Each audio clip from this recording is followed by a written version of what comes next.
ಆತ್ಮೀಯ ವಿದ್ಯಾರ್ಥಿಗಳೇ, ನಾವು ಕಳೆದ ಅವಧಿಯಲ್ಲಿ ಉತ್ತಮ ನಾಯಕನ ಲಕ್ಷಣಗಳನ್ನ ಹಾಗೂ ನಾಯಕತ್ವದ ಶೈಲಿಗಳನ್ನು ಕುರಿತಾಗಿ ಅಧ್ಯಯನವನ್ನು ಮಾಡಿದ್ದೇವೆ. ಅದರ ಮುಂದಿನ ಭಾಗವಾಗಿ ಪ್ರಸ್ತುತ ಅವಧಿಯಲ್ಲಿ ಸಾಮಾಜಿಕ ಪರಿವರ್ತನೆ ಅಥವಾ ಸಾಮಾಜಿಕ ಬದಲಾವಣೆಗಳನ್ನು ಕುರಿತಾಗಿ ಅಧ್ಯಯನವನ್ನು ಮಾಡೋಣ. ಸಾಮಾನ್ಯವಾಗಿ ನಾವು ಹೇಳ್ತಕ್ಕಂತಹ ಮಾತು ಅಂದ್ರೆ ಸಮಾಜ ನಿಂತಿರಲಿಕ್ಕೆ ಸಾಧ್ಯ ಇಲ್ಲ,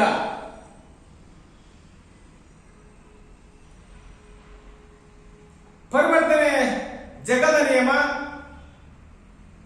ಅದು ನಮ್ಮ ಸಮಾಜದ ನೀತಿ ನಿಯಮಗಳಿಗೆ ಮತ್ತು ಸಮಾಜಕ್ಕೂ ಸಹಿತ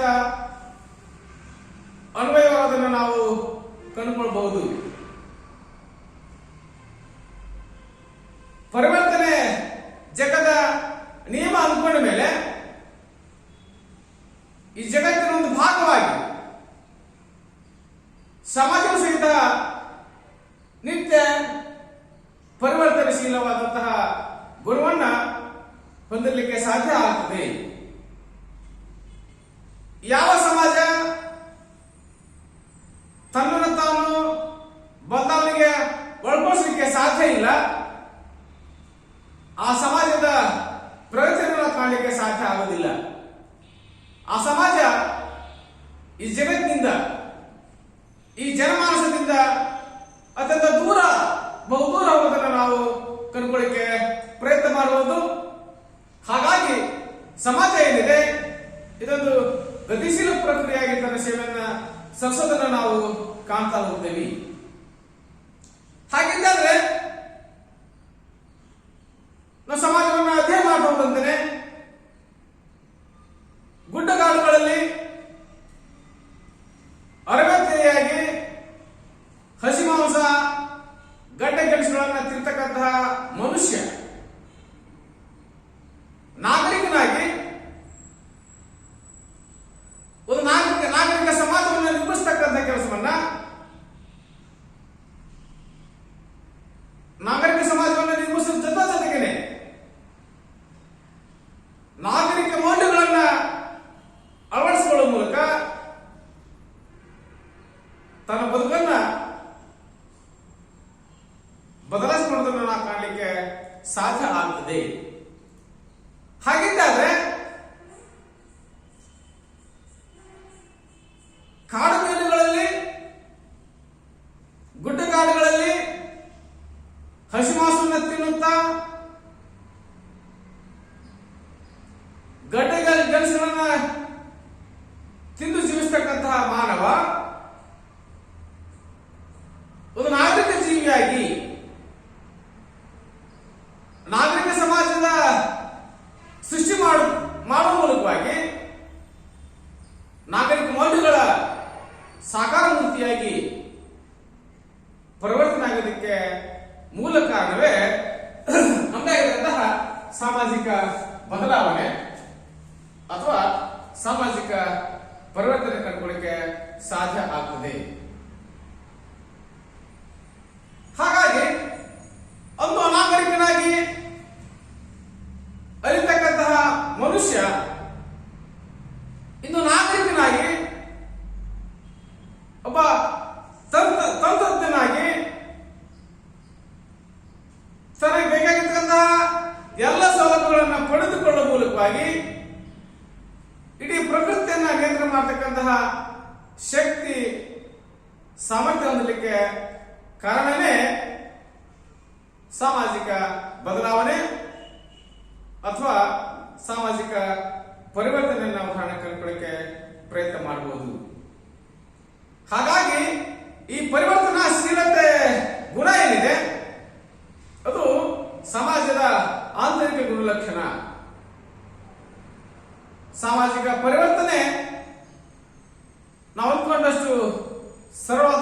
ಪ್ರಕ್ರಿಯೆ ಅಲ್ಲ, ಅದೊಂದು ಅತ್ಯಂತ ಜಟಿಲ ಮತ್ತು ಸಂಕೀರ್ಣ ಪ್ರಕ್ರಿಯೆ ಕಂಡುಕೊಳ್ಳಕ್ಕೆ ನಾವು ಪ್ರಯತ್ನ ಮಾಡಬಹುದು. ಅದು ಹಲವಾರು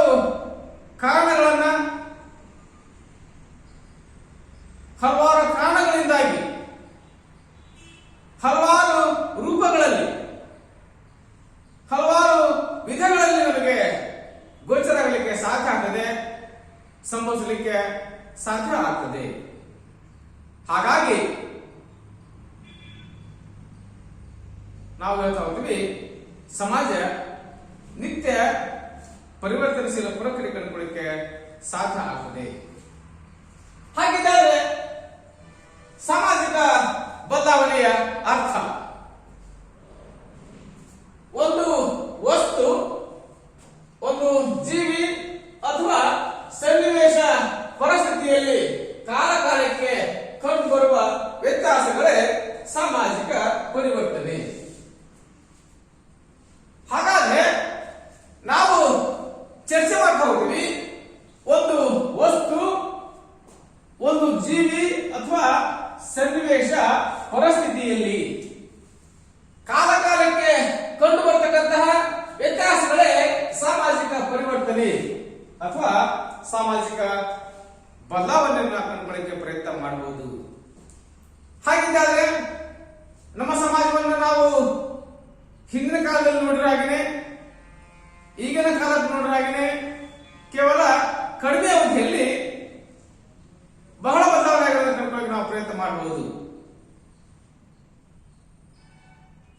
ನಮ್ಮ ಸಮಾಜ ಒಂದು ಕಾಲಕ್ಕೆ ಸತಿ ಸಹಗಮನ ಪದ್ಧತಿಯನ್ನ, ಸ್ತ್ರೀ ಶಿಕ್ಷಣವನ್ನ ಬೆಂಬಲಿಸ್ತಾ, ಸತಿ ಸಹಗಮನ ಪದ್ಧತಿಯನ್ನ ಬೆಂಬಲಿಸ್ತಾ ಇತ್ತು, ಸ್ತ್ರೀ ಶಿಕ್ಷಣವನ್ನ ನಿಷೇಧ ಮಾಡಿತ್ತು.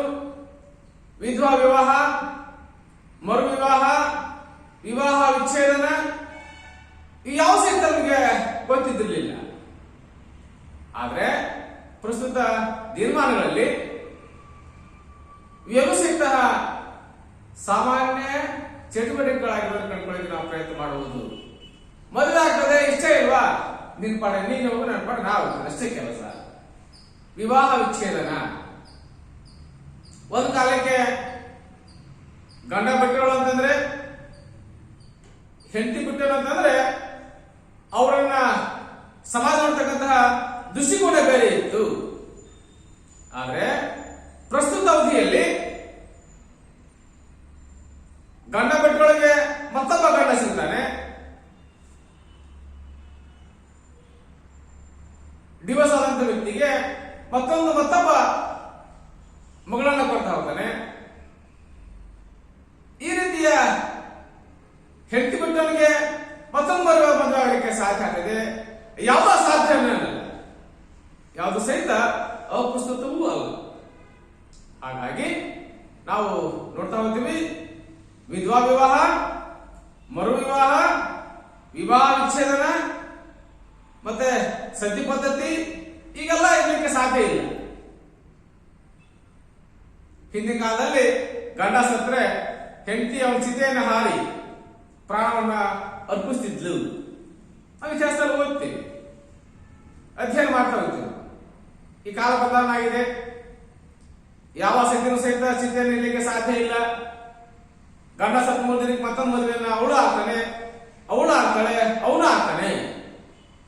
ಕಾರಣ ನಮ್ಮ ಶೈಕ್ಷಣಿಕ ವ್ಯವಸ್ಥೆಯಲ್ಲಿ ಸಾಕಷ್ಟು ಬದಲಾವಣೆ ಆಗಿರೋದ್ರಿಂದ, ಸಾಮಾನ್ಯ ಜನಕ್ಕೂ ಸಹಿತ ಶಿಕ್ಷಣ ಸಿಕ್ಕಿರೋದ್ರಿಂದ, ಅದೊಂದು ಅಜ್ಞಾನ ಮೂಢನಂಬಿಕೆ ಕಲ್ಪನೆ ನಮ್ಮಲ್ಲಿ ಬಂದಿರೋದ್ರಿಂದ ಈ ಎಲ್ಲ ಸಮಾಜ ಬದಲಾವಣೆ ನಾವು ವಿಶೇಷವಾಗಿ ಪ್ರಯತ್ನ ಸಹಿತ ಮಾಡ್ತಾ ಹೋಗುವುದು. ಹಾಗಾಗಿ ವಿಶೇಷವಾಗಿ ಅಧ್ಯಯನ ಮಾಡ್ತಾ ಹೋಗ್ತೀವಿ. ಒಂದು ವಸ್ತು, ಒಂದು ಜೀವಿ, ಸನ್ನಿವೇಶ ಅಥವಾ ಪರಿಸ್ಥಿತಿಯಲ್ಲಿ ಕಾಲಕಾಲಕ್ಕೆ ಕಂಡುಬರ್ತಕ್ಕಂತಹ ವ್ಯತ್ಯಾಸಗಳಿದ್ರೆ ಅದನ್ನು ನಾವು ಸಾಮಾಜಿಕ ಪರಿವರ್ತನೆ ಅಥವಾ ಸಾಮಾಜಿಕ ಬದಲಾವಣೆ ಕಂಡುಕೊಳ್ಳಕ್ಕೆ ಸಾಧ್ಯ ಆಗ್ತದೆ. ಇನ್ನು ಆದ್ರೆ ಸಾಮಾಜಿಕ ಪ್ರಕ್ರಿಯೆ, ಸಾಮಾಜಿಕ ಮಾದರಿಗಳು, ಸಾಮಾಜಿಕ ಅಂತಃಕ್ರಿಯೆಗಳು ಅಥವಾ ಸಾಮಾಜಿಕ ಸಂಘಟನೆಗಳು, ಇವುಗಳ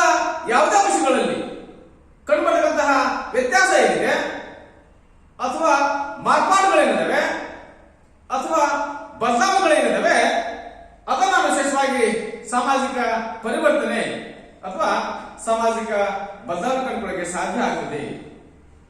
ಹಾಗಾಗಿ ಸಾಮಾಜಿಕ ಪ್ರಕ್ರಿಯೆಗಳು, ಸಾಮಾಜಿಕ ಮಾದರಿಗಳು, ನಾವು ಸೊಸೈಟಿ ಮಾಡಲ್ಸ್ಗಳನ್ನ ನೆನಪನ್ನಾಗಿ ಮಾಡ್ಕೊಳ್ತೀವಿ. ಒಂದು ಕಾಲದಲ್ಲಿ ನಿಷ್ಕಳಂಕ ವ್ಯಕ್ತಿಗಳನ್ನ ನಾವು ವಿಜೃಂಭಿಸ್ತಿದ್ದೀವಿ. ಇವತ್ತು ಕಳಂಕಿತ ವ್ಯಕ್ತಿಗಳೇ ಜನ ವಿಜೃಂಭಿಸಿದ್ದಾರೆ.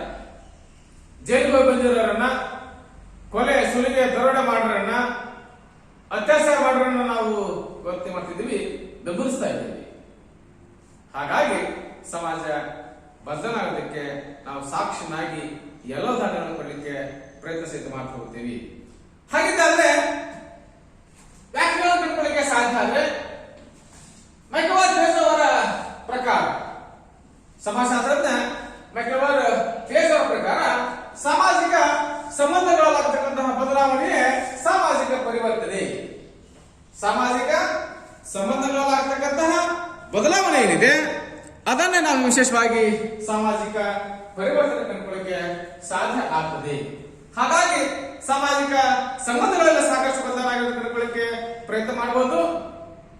ತಂದೆ ಮಗನ ಮಧ್ಯ ಸಂಬಂಧದಲ್ಲಿ ಬದಲಾಗಿದೆ, ತಾಯಿ ಮಗನ ಮಧ್ಯ ಸಂಬಂಧಗಳಲ್ಲಿ ಬದಲಾಗಿದೆ, ಅಣ್ಣ ತಮ್ಮನ ಮಧ್ಯ ಸಂಬಂಧಗಳಲ್ಲಿ ಬದಲಾಗಿದೆ, ಅಕ್ಕ ತಂಗಿ ಮಧ್ಯ ಸಂಬಂಧಗಳಲ್ಲಿ ಬದಲಾಗಿದೆ, ಗುರು ಶಿಷ್ಯ ಮಧ್ಯ ಸಂಬಂಧಗಳಲ್ಲಿ ಬದಲಾಗಿದೆ.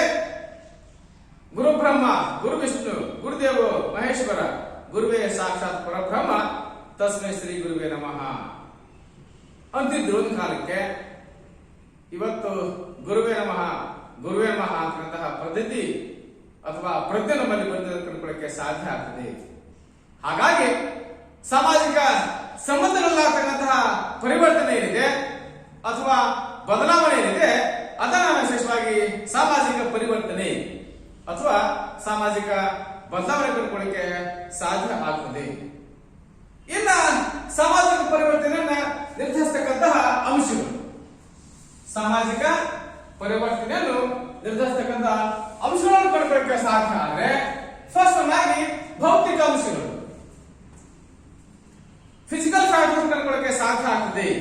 ಫಿಸಿಕಲ್ ಫ್ಯಾಕ್ಟರ್ಸ್ ಅಂತ ಅಂದ್ರೆ ಸಾಮಾಜಿಕ ಪರಿವರ್ತನೆಯಲ್ಲಿ ಅತ್ಯಂತ ಪ್ರಮುಖವಾಗಿ ಭೌತಿಕ ಅಥವಾ ಭೌಗೋಳಿಕ ಅಂಶಗಳು ವಿಶೇಷವಾಗಿ ಪ್ರಭಾವ ಬೀರುವುದನ್ನ ಅಥವಾ ಬದಲಾವಣೆಯನ್ನ ಪರಿವರ್ತನೆಯನ್ನ ನಿರ್ಧರಿಸತಕ್ಕಂಥ ಅಂಶ ಕಂಡುಕೊಳ್ಳಿಕ್ಕೆ ನಾವು ಪ್ರಯತ್ನ ಮಾಡಬಹುದು. ಹಾಗಾಗಿ ಸಮಾಜದ ಪ್ರಗತಿ, ಆ ಪ್ರಗತಿಯ ಗತಿ, ಪ್ರಗತಿಯ ವೇಗ ಹಾಗೂ ದಿಕ್ಕುದೇಶಗಳನ್ನ ಎಲ್ಲವೂ ಸಹಿತ ನಮ್ಮಲ್ಲಿರುವಂತಹ ಭೌತಿಕ ಅಂಶಗಳು ಅಥವಾ ಭೌಗೋಳಿಕ ಅಂಶಗಳು ನಿರ್ಧರಿಸಲ್ಪಡತಕ್ಕ ಅಂಶಗಳನ್ನು ನಾವು ವಿಶೇಷವಾಗಿ ಕಂಡುಕೊಳ್ಳಕ್ಕೆ ಪ್ರಯತ್ನ ಸಹಿತ ಮಾಡ್ತಾ ಹೋಗ್ತೀವಿ. ಹಾಗಾಗಿ ಹವಾಮಾನ, ಗಾಳಿ, ಮಳೆ, ಅರಣ್ಯ, ಗುಡ್ಡ, ಬೆಟ್ಟ, ಮೈದಾನ, ಮರುಭೂಮಿ, ಹುಲ್ಲುಗಾವಲು, ನದಿ ಮುಖಜ ಭೂಮಿ, ನೀರಿನ ಸೌಲಭ್ಯ, ಸಮತಟ್ಟಾದ ಪ್ರದೇಶ, ಕೃಷಿಗೆ ಯೋಗ್ಯವಾದಂತಹ ಭೂಮಿ, ಇವೆಲ್ಲವೂ ಸಹಿತ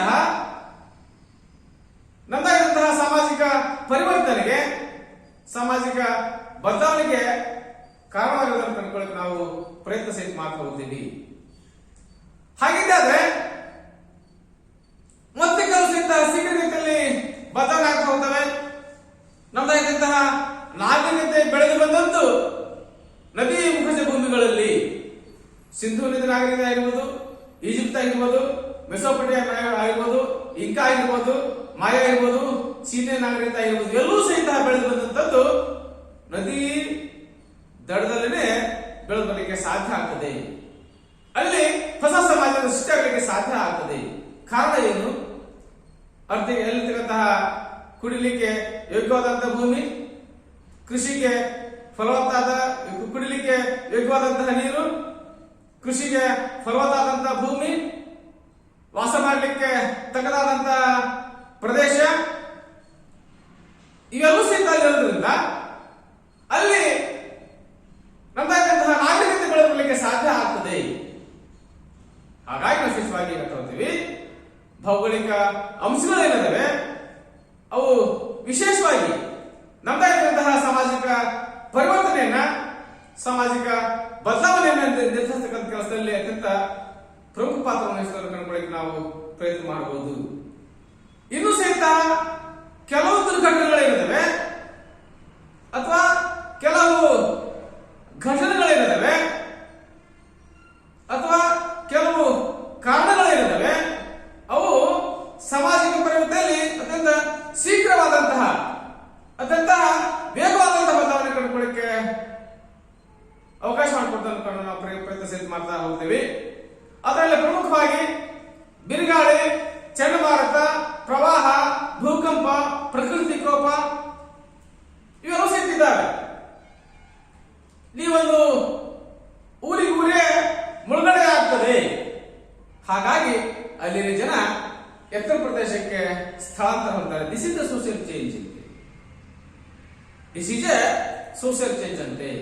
ಅಂದ್ರೆ ಪ್ರವಾಹದ ಕಾರಣದಿಂದಾಗಿ, ಭೂಕಂಪದ ಕಾರಣದಿಂದಾಗಿ, ಜೊತೆಗೆ ಚಂಡಮಾರುತದ ಕಾರಣದಿಂದಾಗಿ, ಬಿರುಗಾಳಿ ಕಾರಣದಿಂದಾಗಿ, ಪ್ರಕೃತಿಯಲ್ಲಾಗತಕ್ಕಂತಹ ವಿಕೋಪಗಳ ಪರಿಣಾಮವಾಗಿ ಇಡೀ ಒಂದೊಂದು ಪ್ರದೇಶ ಮುಳುಗಡೆ ಆದಂತ ಸಂದರ್ಭದಲ್ಲಿ ಅಥವಾ ಆರ್ಥಿಕ ವ್ಯವಸ್ಥೆ ಕುಸಿತ ಬಿದ್ದಂತ ಸಂದರ್ಭದಲ್ಲಿ ಅಲ್ಲಿನ ಜನ ಏನಿದ್ದಾರೆ ಮತ್ತೊಂದು ಎತ್ತರ ಪ್ರದೇಶಕ್ಕೆ ಸ್ಥಳಾಂತರವಾಗುವ ಮೂಲಕ ಸಾಮಾಜಿಕ ಪರಿವರ್ತನೆಗೆ ಅಥವಾ ಸಾಮಾಜಿಕ ಬದಲಾವಣೆಗೆ ಮುನ್ನುಡಿ ಬರ್ತದೆ ಕಂಡುಕೊಳ್ಳಿಕ್ಕೆ ಪ್ರಯತ್ನ ಮಾಡಬಹುದು. ಹಾಗಾಗಿ ವಿಶೇಷವಾಗಿ ಹೇಳ್ತಾ ಹೋಗ್ತೀವಿ, ನಮ್ದಾದಂತಹ ಭೌತಿಕ ಮತ್ತು ಭೌಗೋಳಿಕ ಅಂಶಗಳಿವೆ, ಅವು ವಿಶೇಷವಾಗಿ ಸಾಮಾಜಿಕ ಬದಲಾವಣೆಯಲ್ಲಿ, ಸಾಮಾಜಿಕ ಪರಿವರ್ತನೆಯಲ್ಲಿ ಅತ್ಯಂತ ಪ್ರಮುಖ ಪಾತ್ರವನ್ನು ವಹಿಸೋದನ್ನು ಕಂಡುಕೊಳ್ಳಲು ನಾವು ಪ್ರಯತ್ನ ಮಾಡ್ತಾ ಹೋಗ್ತೀವಿ. ನೆಕ್ಸ್ಟ್ ಆಗಿ ಜೈವಿಕ ಅಂಶಗಳು, ಬಯಾಲಜಿಕಲ್ ಫ್ಯಾಕ್ಟರ್ಸ್ ಅನ್ನು ಅದನ್ನ ಹೇಳ್ತಾ ಹೋಗ್ತೀವಿ.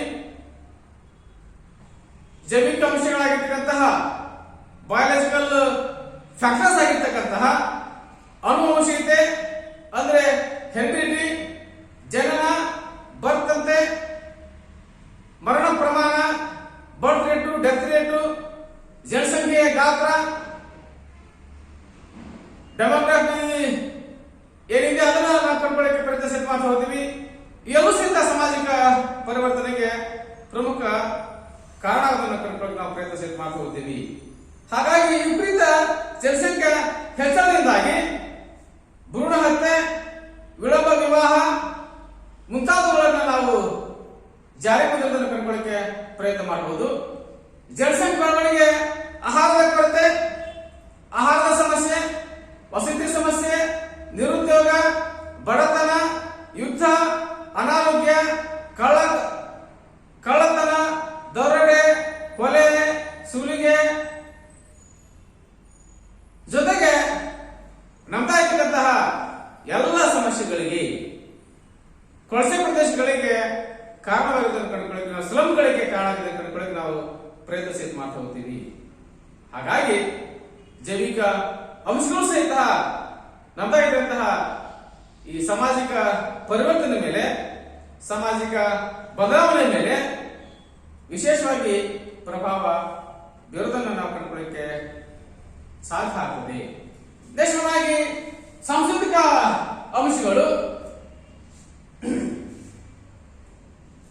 ಅಂದ್ರೆ ಮಾನವನ ನಡೆನುಡಿ, ಸಂಸ್ಕೃತಿ, ಆಚಾರ ವಿಚಾರ, ನಂಬಿಕೆ, ಮೌಲ್ಯ, ಪರಂಪರೆ, ಸಂಪ್ರದಾಯ, ವೇಷಭೂಷಣ, ಪದ್ಧತಿ, ಕಾನೂನು, ಕಟ್ಟಳೆಗಳು, ನೀತಿ ನಿಯಮಗಳು, ಅವನ ಬದ್ಧತೆಗಳು ಇವೆಲ್ಲೂ ಸಹಿತ ಒಬ್ಬ ವ್ಯಕ್ತಿ ಮೇಲೆ, ಅವನ ನಡವಳಿಕೆ ಮೇಲೆ, ಅವನ ಸಮಾಜದ ಸ್ಥಿತಿಗತಿಗಳ ಮೇಲೆ ವಿಶೇಷವಾಗಿ ಪ್ರಭಾವವನ್ನು ಕಂಡುಕೊಳ್ಳಕ್ಕೆ ಪ್ರಯತ್ನ ಸಹಿತ ಮಾಡ್ತಾ ಹೋಗ್ತೀವಿ. ಹಾಗಾಗಿ ಇದೊಂದು ಸಂಕೀರ್ಣ ವ್ಯವಸ್ಥೆ. ನಮಗಿಂತಹ ಧಾರ್ಮಿಕ ನಂಬಿಕೆಗಳಾಗಿರ್ಬೋದು, ನಾವೆಷ್ಟೆಲ್ಲ ನೋಡ್ತಾ ಹೋಗ್ತೀವಿ. ನಾವು ಪ್ರಾಣಿ ಹತ್ಯೆ ಮಾಡಬಾರ್ದು, ಪ್ರಾಣಿ ಬಲಿ ಕೊಡಬಾರ್ದು, ಆದ್ರೆ ಧಾರ್ಮಿಕ ಕಾರಣಗಳಿಂದಾಗಿ, ರಿಲಿಜನ್ಗೋಸ್ಕರವಾಗಿ, ನಾವು ನಂಬಿಕೆ ದ್ಯೋತಕವಾಗಿ ನಾವು ಪ್ರಾಣಿ ಬಲಿ ಕೊಡ್ತಾ ಹೋಗ್ತೀವಿ, ಪ್ರಾಣಿ ಹತ್ಯೆ ಮಾಡ್ತಾ ಹೋಗ್ತೀವಿ ನಾವು. ಹಾಗಾಗಿ ಮಾನವನ ಸಾಮಾಜಿಕವಾದಂತಹ ಪರಂಪರಾಗತ ಸಂಪತ್ತು ಏನಿದೆ ಅದು ಅವನ ಜೀವನವನ್ನ ಪ್ರತಿಬಿಂಬಿಸ್ತಕ್ಕಂಥ ಕೆಲಸವನ್ನು ಮಾಡ್ತಾ ಹೋಗುತ್ತದೆ. ಇವುಗಳಲ್ಲಿ ಬದಲಾವಣೆ ಕಾಣುವಂತಹ ಸಂದರ್ಭದಲ್ಲಿ ಅಥವಾ ಪರಿವರ್ತನೆ ಕಾಣುವಂತಹ ಸಂದರ್ಭದಲ್ಲಿ ಅದು ಸಾಮಾಜಿಕ ಪರಿವರ್ತನೆ ಆಗಿ ಬದಲಾವಣೆ ಆಗೋದನ್ನು ಕಂಡುಕೊಳ್ಳಿ ನಾವು ಪ್ರಯತ್ನ ಮಾಡ್ಕೊಳ್ತೀವಿ. ಮಾನವನ ಮೌಲ್ಯ, ನೈತಿಕ ನಿಯಮಗಳು, ಸಿದ್ಧಾಂತಗಳು, ವಿಚಾರಗಳು ಇವೆಲ್ಲೂ ಸಹಿತ ಆಯಾ ಕಾಲಘಟ್ಟಕ್ಕೆ ತಕ್ಕಂತೆ ತಂದಾಗಿರ್ತಕ್ಕಂತಹ ಪ್ರಭಾವವನ್ನ ಪ್ರಮುಖ ಪಾತ್ರವಹಿಸುವುದನ್ನು ಕಂಡುಕೊಳ್ಳಿ ನಾವು ಪ್ರಯತ್ನ ಮಾಡಬಹುದು. ಒಂದು ಕಾಲಕ್ಕೆ ನಾವು ಯಾವ್ದನ್ನ ಮೌಲ್ಯದ ಗುರುತಿಸ್ತಾ ಹೋಗ್ತೀವಿ, ಇದು ಇವತ್ತು ನಗಣ್ಯ ಆಗ್ತದೆ, ಇವತ್ತು ಹಣನೇ ಮೌಲ್ಯ ನಮಗಾಗಿದೆ. ಒಂದು ಕಾಲಕ್ಕೆ ನಮಗೆ ಶಿಕ್ಷಣ ಮೌಲ್ಯ ಆಗಿತ್ತು, ಒಂದು ಕಾಲಕ್ಕೆ ಶೌರ್ಯ ಮೌಲ್ಯ ಆಗಿತ್ತು, ಒಂದು ಕಾಲಕ್ಕೆ ತ್ಯಾಗ ಮೌಲ್ಯ ಆಗಿತ್ತು, ಒಂದು ಕಾಲಕ್ಕೆ ಪರಾಕ್ರಮ ಮೌಲ್ಯ ಆಗಿತ್ತು. ಇವಾಗ ನಮಗೆ ಹಣ ಮೌಲ್ಯ ಆಗಿದೆ. ಹಾಗಾಗಿ ಒಂದು ಕಾಲಕ್ಕೆ ಮೌಲ್ಯ ಅನಿಸಿದ್ದು ಮತ್ತೊಂದು ಕಾಲಕ್ಕೆ ಅದು ಅಪಮೌಲ್ಯ ಆಗಬಹುದು ಅಂತಕ್ಕಂತಹ ಸನ್ನಿವೇಶ ನಾವು ಕಂಡುಕೊಳ್ಳಿಕ್ಕೆ ಸಾಧ್ಯ ಆಗ್ತದೆ.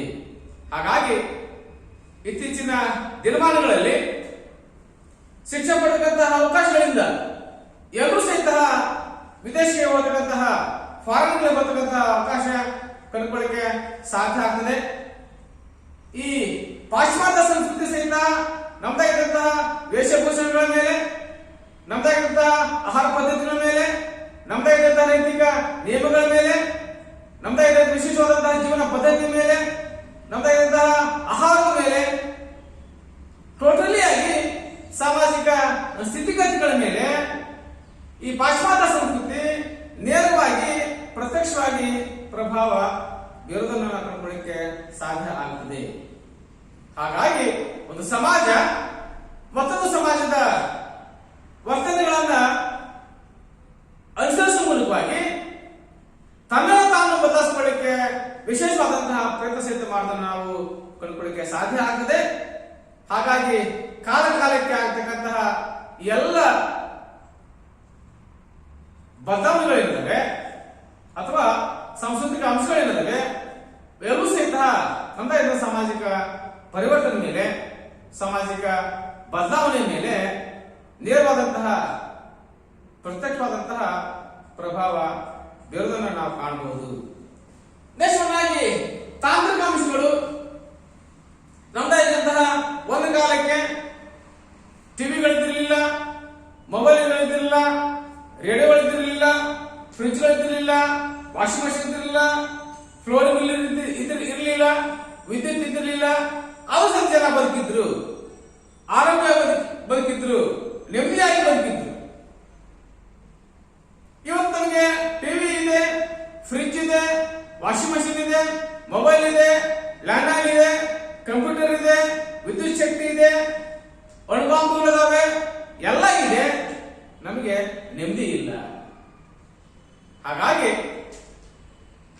ಕುಕ್ಕರ್ ಬಂದಿದೆ, ವಾಷಿಂಗ್ ಮಷಿನ್ ಬಂದಿದೆ, ಫ್ರಿಡ್ಜ್ ಬಂದಿದೆ, ಎಸಿ ಬಂದಿದೆ, ಕೂಲರ್ ಬಂದಿದೆ, ಎಲ್ಲೂ ಸಹಿತ ಬರಲಿಕ್ಕೆ ಸಾಧ್ಯ ಆಗಿದೆ. ಆದರೆ ನಮಗೆ ನೆಮ್ಮದಿ ಒಂದು ಮಾತ್ರ ಇಲ್ಲ. ಹಾಗಾಗಿ ಯಂತ್ರ ಅಥವಾ ತಾಂತ್ರಿಕ ವಿಧಾನಗಳ ಪ್ರಬುದ್ಧ ಜ್ಞಾನ ಏನಿದೆ, ಈ ತಂತ್ರಜ್ಞಾನ ಪ್ರಕೃತಿಯ ಗುಟ್ಟನ್ನ ರಟ್ಟು ಮಾಡುವ ಮೂಲಕ ಮಾನವನ ಕಲ್ಯಾಣಕ್ಕಾಗಿ ನಿಸರ್ಗದ ಸಂಪತ್ತನ್ನ ಬಳಸುವ ಉದ್ದೇಶದ ಮೇಲೆ ಇದು ರಚನೆಯಾಗುವುದನ್ನು ನಾವು ಕಂಡುಕೊಳ್ಳಕ್ಕೆ ಪ್ರಯತ್ನ ಮಾಡಬಹುದು. ಹಾಗಾಗಿ ನಮ್ಮದಾಗಿರುವಂತಹ ಎಲ್ಲ ಚಟುವಟಿಕೆ ಮೇಲೆ ತಾಂತ್ರಿಕ ಉಪಕರಣಗಳ ಬಳಕೆ ಏನಿದೆ ಅದುವೇ ನಮ್ಮ ಸಾಮಾಜಿಕ ಪರಿವರ್ತನೆಗೆ, ಬದಲಾವಣೆಗೆ ಕಾರಣ ಆಗಬಹುದು. ಹಾಗಾಗಿ ಅಮೆರಿಕದ ಸಮಾಜಶಾಸ್ತ್ರಜ್ಞರಾಗಿದೆ ತಾಂತ್ರಿಕ ವ್ಯವಸ್ಥೆಯೇ ಸಮಾಜದ ಸಕಲ ಪರಿವರ್ತನೆಗೆ, ಎಲ್ಲ ಪರಿವರ್ತನೆಗೆ ತಳಹದಿರೋದನ್ನು ಕಂಡುಕೊಳ್ಳಿಕ್ಕೆ ಪ್ರಯತ್ನ ಸಹಿತ ಮಾಡ್ತಾ ಹೋಗ್ತೀವಿ. ಹೀಗಾಗಿ ಕೈಗಾರಿಕಾ ಕ್ರಾಂತಿ, ಸಂಪರ್ಕ ಸಾಧನಗಳಾದಂತಹ ಕ್ರಾಂತಿ, ಮಾಹಿತಿ ತಂತ್ರಜ್ಞಾನದ ಕ್ರಾಂತಿ, ಸಾರಿಗೆ ವ್ಯವಸ್ಥೆ, ಹೊಸ ಕೃಷಿ ವಿಧಾನ ಇವೆಲ್ಲೂ ಸಹಿತ ಸಾಮಾಜಿಕ ಪರಿವರ್ತನೆಗೆ ಕಾರಣವಾಗುವುದನ್ನು ಕಂಡುಕೊಳ್ಳಲು ನಾವು ಪ್ರಯತ್ನ ಸಹಿತ ಮಾಡ್ತಾ ಹೋಗಬಹುದು. ಇನ್ನು ಔದ್ಯೋಗೀಕರಣ ಅಂದ್ರೆ ಒಂದ್ ಮನೆಯಲ್ಲಿ ಮೊದಲು ಅಪ್ಪ ಮಾತ್ರ ದುಡಿತಿದ್ದ, ಮನೆಯ ಯಜಮಾನ ದುಡಿತಿದ್ದ. ಇವಾಗ ಹಾಗಿಲ್ಲ, ಮನೆಯ ಎಲ್ಲರೂ ದುಡಿಬೇಕು. ಇದು ಒಂದು ಕಾಲಕ್ಕೆ ಅವಿಭಕ್ತ ಕುಟುಂಬ ಇತ್ತು, ಇವತ್ತು ಮೈಕ್ರೋ ಫ್ಯಾಮಿಲಿಗಳಾಗಿದ್ದಾವೆ. ಪ್ರತಿಯೊಂದು ಕುಟುಂಬವೂ ಸಹಿತ ಪ್ರೊಡಕ್ಟಿವ್ ಸೆಂಟರ್ಗಳಾಗಿ, ಉತ್ಪಾದನಾ ಕೇಂದ್ರಗಳಾಗಿ ಮಾರ್ಪಾಡೋದನ್ನು ಕಂಡುಕೊಳ್ಳಕ್ಕೆ ನಾವು ಪ್ರಯತ್ನ ಸಹಿತ ಮಾಡ್ತಾ ಹೋಗ್ತೀವಿ. ಎಲ್ಲರೂ ದುಡಿಬೇಕು, ಎಲ್ಲರೂ ಹಣ ಗಳಿಸಬೇಕು, ಎಲ್ಲರೂ ಸಹಿತ ಸ್ವಾವಲಂಬಿ ಬದುಕನ್ನು ಸಾಗಿಸಬೇಕು. ಹಾಗಾಗಿ ಎಲ್ಲರೂ ಒಂದು ಉದ್ಯೋಗವನ್ನ ಪಡ್ಕೊಳ್ಬೇಕು. ಕೈಗಾರಿಕಾ ಕ್ರಾಂತಿ ಪರಿಣಾಮವಾಗಿ ಮನೆಯ ಯಜಮಾನನೇ ಮನೆಯ ಯಜಮಾನಿ ಅಂದ್ರೆ ಗಂಡ ಹೆಂಡತಿ ಇಬ್ರು ಸಹಿತ ದುಡಿಲಿಕ್ಕೆ ಪ್ರಾರಂಭ ಮಾಡಿಕೊಂಡ್ರು. ಹಾಗಾಗಿ ನಗರಗಳಿಗೆ ವಲಸೆ ಹೋದ್ರು. ಕಾರ್ಮಿಕ ವರ್ಗ ಸೃಷ್ಟಿಯಾಯಿತು, ಕಾರ್ಮಿಕ ವರ್ಗ ಸಂಘಟನೆ ಆಯಿತು, ಆರ್ಥಿಕ ಸಿದ್ಧಾಂತ ಬದಲಾವಣೆ ಆಯಿತು, ಹಣವೇ ಮೌಲ್ಯ ಆಯಿತು, ಮಾನವೀಯ ಮೌಲ್ಯ ಕಾಣೆ ಆಯಿತು, ಉದ್ಯೋಗವೇ ಪ್ರಧಾನ ಆಯಿತು. ಹಣವೇ ಪ್ರಧಾನ ಆದಾಗ ಸಾಮಾಜಿಕ ಸಂಬಂಧಗಳ ಮೌಲ್ಯ ಹೊರಟು ಹೋಗ್ತದೆ.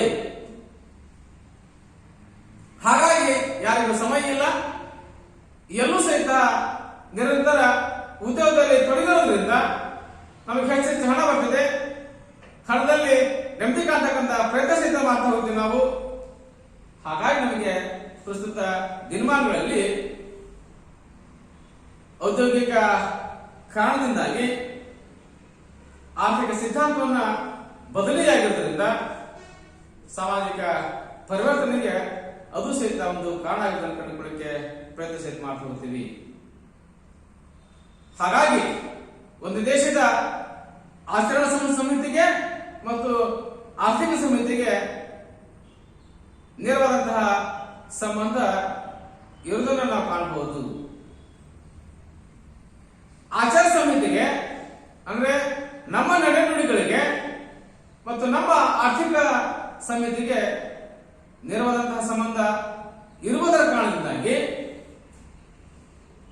ಜನ ನಗರಗಳಿಗೆ ವಲಸೆ ಹೋಗುವುದನ್ನು ಕಂಡುಕೊಳ್ಳಕ್ಕೆ ನಾವು ಪ್ರಯತ್ನ ಸಹಿತ ಮಾಡ್ತಾ ಹೋಗ್ತೀವಿ.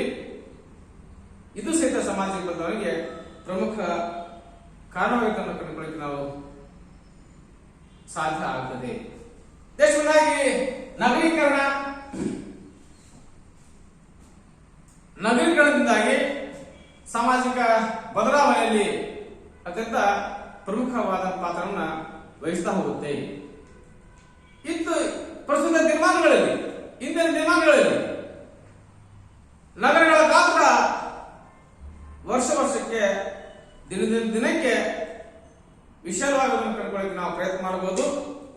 ಕಾರಣ ಇಷ್ಟೇ, ಹಲವಾರು ಉದ್ಯೋಗ ಅವಕಾಶಗಳು, ಸಾರಿಗೆ ಸೌಲಭ್ಯ, ವೈದ್ಯಕೀಯ ಸೌಲಭ್ಯ, ಕೈಗಾರಿಕಾ ಕ್ರಾಂತಿ, ಜೊತೆಗೆ ಶೈಕ್ಷಣಿಕ ಸೌಲಭ್ಯ, ಈ ಎಲ್ಲ ಕಾರಣಗಳಿಂದಾಗಿ ಜನ ಹಳ್ಳಿಯಿಂದ ನಗರಗಳಿಗೆ ವಲಸೆ ಹೋಗ್ತಾರೆ.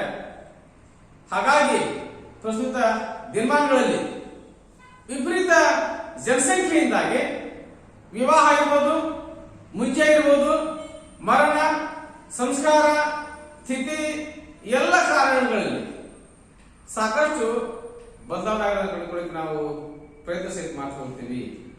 ಇನ್ನ ಆಧುನೀಕರಣ, ಪಾಶ್ಚಾತ್ಯರ ಪ್ರಭಾವದಿಂದಾಗಿ ಪ್ರತಿಯೊಂದೂ ಸಹಿತ ನಮಗೆ ವೈಜ್ಞಾನಿಕ ದೃಷ್ಟಿಕೋನದಿಂದ ನೋಡ್ತಕ್ಕಂತಹ ಸ್ವಭಾವ ನಮಗೆ ಮೂಡಿಬಂದಂತೆ ಕಂಡುಕೊಳ್ಳಕ್ಕೆ ಪ್ರಯತ್ನ ಸಹಿತ ಮಾಡ್ತಾ ಹೋಗ್ತೇವೆ ನಾವು. ನಮ್ಮದಾದಂತಹ ಮೂಢನಂಬಿಕೆ, ಅಜ್ಞಾನ, ಅಂಧಶ್ರದ್ಧೆಗಳನ್ನ ತ್ಯಜಿಸುವುದರ ಮೂಲಕವಾಗಿ ನಾವು ಎಲ್ಲರೂ ಸಹಿತ ವಿಮರ್ಶಾತ್ಮಕ ದೃಷ್ಟಿಯಿಂದ ವಿವೇಚನೆ ಮಾಡತಕ್ಕಂತಹ ವ್ಯವಧಾನವನ್ನು ನಾವು ಇವತ್ತು ಪಡ್ಕೊಂಡಿದ್ದೇವೆ. ಪ್ರತಿಯೊಂದರೂ ಸಹಿತ ಅದರ ಲಾಭ ನಷ್ಟಗಳನ್ನ, ಸಾಧಕ ಬಾಧಕಗಳನ್ನ ವಿಚಾರ ಮಾಡಿ ತೀರ್ಮಾನಗಳನ್ನು ಕೈಗೊಳ್ಳತಕ್ಕಂತಹ ಸಂದರ್ಭವನ್ನು ನಾವು ನೋಡಲಿಕ್ಕೆ ಪ್ರಯತ್ನ ಸಹಿತ ಮಾಡ್ತಾ ಇದ್ದೀವಿ. ಹಾಗಾಗಿ ಆಧುನೀಕರಣ ಏನಿದೆ ಅದು ಸಹಿತ ನಮ್ಮದಾಗಿರುವಂತಹ ಸಾಮಾಜಿಕ ಪರಿವರ್ತನೆ ಮೇಲೆ, ಸಾಮಾಜಿಕ ಬದಲಾವಣೆ ಮೇಲೆ ವಿಶೇಷವಾದಂತಹ ಪ್ರಭಾವ ಬೀರುವುದನ್ನು ಕಂಡುಕೊಳ್ಳಕ್ಕೆ ಪ್ರಯತ್ನ ಸಹಿತ ಮಾಡ್ತಾ ಇದ್ದೀವಿ. ನಾವು ವ್ಯಕ್ತಿಯ ಜೀವನ ಮೌಲ್ಯ, ಅವನ ಜೀವನ ದೃಷ್ಟಿಕೋನ, ಸಾಮಾಜಿಕ ಸಂಬಂಧಗಳಾಗ್ತಕ್ಕಂಥ ಬದಲಾವಣೆ ಇವೆಲ್ಲೂ ಸಹಿತ ಆಧುನೀಕರಣದ ಪ್ರಭಾವಕ್ಕೆ ಒಳಗಾಗಿರುವುದನ್ನು ನಾವು ಕಂಡುಕೊಳ್ಳಕ್ಕೆ ಪ್ರಯತ್ನ ಮಾಡ್ತಾ ಹೋಗ್ತೀವಿ. ದೇಶವಾಗಿ ಪಾಶ್ಚಾತ್ಯೀಕರಣ. ಹಾಗಾದ್ರೆ ಪ್ರಸ್ತುತ ದಿನಮಾನಗಳಲ್ಲಿ ನಾವು ಪಾಶ್ಚಿಮಾತ್ಯ ಆಳ್ವಿಕೆಯಿಂದ ಸ್ವತಂತ್ರ ಪಡೆದುಕೊಂಡ ದೇಶ ಆಗಿರುವುದರಿಂದ ಅವರದಾಗಿರ್ತಕ್ಕಂತಹ ಕೆಲವು ವರ್ತನೆಗಳು, ನಡೆನುಡಿಗಳು, ವೇಷಭೂಷಣಗಳು, ಪದ್ಧತಿಗಳು, ನಂಬಿಕೆಗಳು, ಮೌಲ್ಯಗಳು, ಶಿಕ್ಷಣ ಇನ್ನೂ ಸಹಿತ ನಮ್ಮಲ್ಲಿ ಬೇರೆಯವರನ್ನ ಕಳ್ಕೊಳ್ಳಿಕ್ಕೆ ನಾವು ಪ್ರಯತ್ನ ಸಹಿತ ಮಾಡ್ತಾ ಹೋಗ್ತೀವಿ. ಇನ್ನೂ ಸಹಿತ ನಾವು ಸ್ವತಂತ್ರ ಬಂದು 70 ವರ್ಷ ಆದ್ರೂ ಸಹಿತ 75 ವರ್ಷ ಸ್ವತಂತ್ರ ನಾವು ಬಂದಿದ್ದೀವಿ. ಇನ್ನೂ ಸಹಿತ ಬೆಕಲೆ ಮಾಡಲ್ ನಾವು ಅನುಸರಿಸ್ತಾ ಇದ್ದೀವಿ. ಹಾಗಾಗಿ ಪಾಶ್ಚಿಮಾತ್ಯರ ಆಳ್ವಿಕೆಯಿಂದಾಗಿ, ಅವರ ಅನುಕರಣೆಯಿಂದಾಗಿ ನಮ್ಮ ಜನರ ವೇಷಭೂಷಣ, ಶಿಕ್ಷಣ ಕ್ರಮ, ನಡೆನುಡಿ, ಮಾತನೇ ರೀತಿ, ಭಾಷೆ, ಜೀವನ ಶೈಲಿ, ಭೋಜನ ಶೈಲಿ, ಆಹಾರ ಪದ್ಧತಿ, ವಿವಾಹ ಪದ್ಧತಿ, ಮನೋರಂಜನಾ ಶೈಲಿ ಈ ಎಲ್ಲವುಗಳ ಮೇಲೆ, ವಿಶೇಷವಾಗಿ ಇಡೀ ನಮ್ಮ ಜೀವನ ಪದ್ಧತಿ ಮೇಲೆ ಪಾಶ್ಚಿಮಾತ್ಯರ ಅನುಕರಣೆಯನ್ನು ದಟ್ಟವಾಗಿರುವುದನ್ನು ಕಂಡುಕೊಳ್ಳಕ್ಕೆ ನಾವು ಪ್ರಯತ್ನ ಮಾಡ್ತಾ ಹೋಗ್ತೀವಿ. ಹಾಗಾಗಿ ಸಮೂಹ ಮಾಧ್ಯಮಗಳು ಸಹಿತ ನಮ್ಮದಾಗಿರುವಂತಹ ಜೀವನ ಪದ್ಧತಿ ಮೇಲೆ ಪ್ರಭಾವನ ಬೀರ್ತಾ ಹೋಗ್ತವೆ. ಅಲ್ಲದೆ ಸ್ತ್ರೀ ಶಿಕ್ಷಣ, ಸ್ತ್ರೀ ಮತ್ತು ಪುರುಷರಲ್ಲಿರುವಂತಹ ಭಿನ್ನತೆ, ಆಸ್ತಿ ಹಕ್ಕು, ಹೆಣ್ಣು ಮಕ್ಕಳ ಶಿಕ್ಷಣ, ಮಾನವ ಹಕ್ಕು, ಚೈಲ್ಡ್ ರೈಟ್ಸ್, ಸಮಾನ ಹಕ್ಕುಗಳ ಶಾಸನ ಇವೆಲ್ಲವೂ ಸಹಿತ ಸಾಮಾಜಿಕ ಪರಿವರ್ತನೆ ಮೇಲೆ, ಸಾಮಾಜಿಕ ಬದಲಾವಣೆ ಮೇಲೆ ಪ್ರಭಾವ ಬೀರುವುದನ್ನು ಕಂಡುಕೊಳ್ಳಕ್ಕೆ ಸಾಧ್ಯ ಆಗ್ತದೆ. ಹಾಗಾಗಿ ಸಾಮಾಜಿಕ ಬದಲಾವಣೆ ಅಂತಂದ್ರೆ, ಸಾಮಾಜಿಕ ಪರಿವರ್ತನೆ ಅಂತಂದ್ರೆ ನಮ್ಮದಾಗಿರುವಂತಹ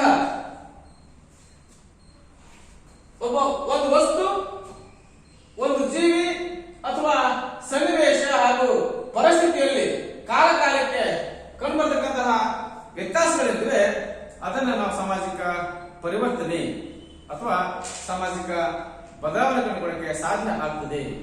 ಹಾಗಾಗಿ ಸಾಮಾಜಿಕ ಪರಿವರ್ತನೆ ಮೇಲೆ, ಸಾಮಾಜಿಕ ಬದಲಾವಣೆ ಮೇಲೆ ನಮ್ಮದಾಗಿರ್ತಕ್ಕಂತಹ ಭೌತಿಕ ಅಂಶಗಳು, ಜೈವಿಕ ಅಂಶಗಳು, ಸಾಮಾಜಿಕ ಅಂಶಗಳು, ತಾಂತ್ರಿಕ ಅಂಶಗಳು, ಔದ್ಯೋಗೀಕರಣ, ನಗರೀಕರಣ, ಆಧುನೀಕರಣ, ಪಾಶ್ಚಾತ್ಯೀಕರಣ ಮತ್ತು ಸಾಂಸ್ಕೃತಿಕ ಅಂಶಗಳು ವಿಶೇಷವಾಗಿ ಪ್ರಭಾವವನ್ನು ಬೀರ್ತಾ ಹೋಗ್ತವೆ. ಹಾಗಾಗಿ ಸಮಾಜ ನಿತ್ಯ ಪರಿವರ್ತನಶೀಲ ಪ್ರಕ್ರಿಯೆ. ಅದೊಂದು ನಿಂತ ನೀರಾಗಲಿಕ್ಕೆ ಸಾಧ್ಯ ಆಗುವುದಿಲ್ಲ.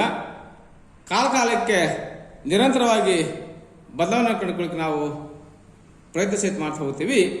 ಹಾಗಾಗಿ ಸಾಮಾಜಿಕ ಸಂಬಂಧಗಳಲ್ಲಾಗತಕ್ಕಂತಹ ಬದಲಾವಣೆ ಏನಿದೆ ಅದನ್ನು ನಾವು ವಿಶೇಷವಾಗಿ ಸಾಮಾಜಿಕ ಪರಿವರ್ತನೆ ಅಥವಾ ಸಾಮಾಜಿಕ ಬದಲಾವಣೆ ಕಂಡುಕೊಳ್ಳಕ್ಕೆ ಸಾಧ್ಯ ಆಗ್ತದೆ.